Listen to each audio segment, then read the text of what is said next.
Chicken কষা খেতে আর একদমই ভালো লাগে না, তাই এরকম করে একটু চিকেন স্টু বানিয়ে বাড়িতেই দেখতে পারো।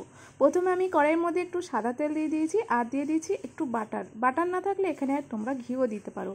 বাটারটা খুব ভালো করে গুলিয়ে নেওয়ার পর এর মধ্যে তেজপাতা, গোলমরিচ আর লবঙ্গ দিয়ে দিয়েছি। এটা ভালো করে কিছুক্ষণ একটু নাড়াচাড়া করে ভাজা করে নেবো। তারপর এর মধ্যে চিকেনটা দিয়ে দেবো। চিকেনটাও কিন্তু খুব ভালো করে ভেজে নিতে হবে, নাহলে কিন্তু চিকেনের একটা গন্ধ আছে সেটা থেকে যাবে।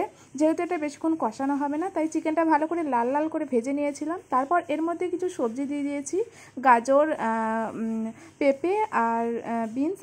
তোমরা চাইলে অন্যান্য সবজিও অ্যাড করতে পারো।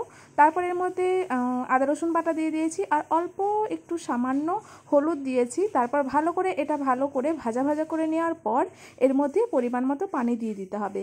পানির পরিমাণটা কিন্তু একটু বেশি দিতে হবে, যেহেতু চিকেন আর সবজি কোনোটাই এখনও সেদ্ধ হয়নি, তাই এটা কিন্তু অনেকটা সেদ্ধ হতে লাগবে।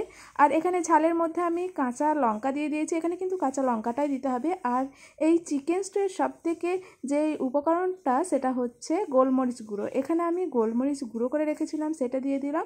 তারপর ভালো করে নাড়াচাড়া করে প্রায় 20 মিনিট মতো চাপা দিয়ে রান্না করে নিয়েছিলাম। 20 মিনিট পর ঠিক এরকম কালার চলে এসেছিলো আর খেতে তো পুরো দুর্দান্ত হয়েছিল। এটা কিন্তু তোমরা রুটি বা ভাতের সঙ্গে খেতে পারো, এটা শুধুও খেতে খুব ভালো লাগে, ব্রেডের সঙ্গে এটা খেতে পারো। আমার এই চিকেন স্টুয়ের রেসিপি তোমাদের কেমন লেগেছে অবশ্যই কমেন্টে জানাবে। আর এরকম সুস্বাদু মজার রেসিপি আমি তোমাদের সঙ্গে শেয়ার করব। ততক্ষণ আমার ভিডিওটা যদি ভালো লেগে থাকে প্লিজ লাইক, কমেন্ট আর শেয়ার করে দেবে। আর আমার পেজটা যদি এখনও ফলো করা না থাকে পেজটা অবশ্যই ফলো করে দেবে।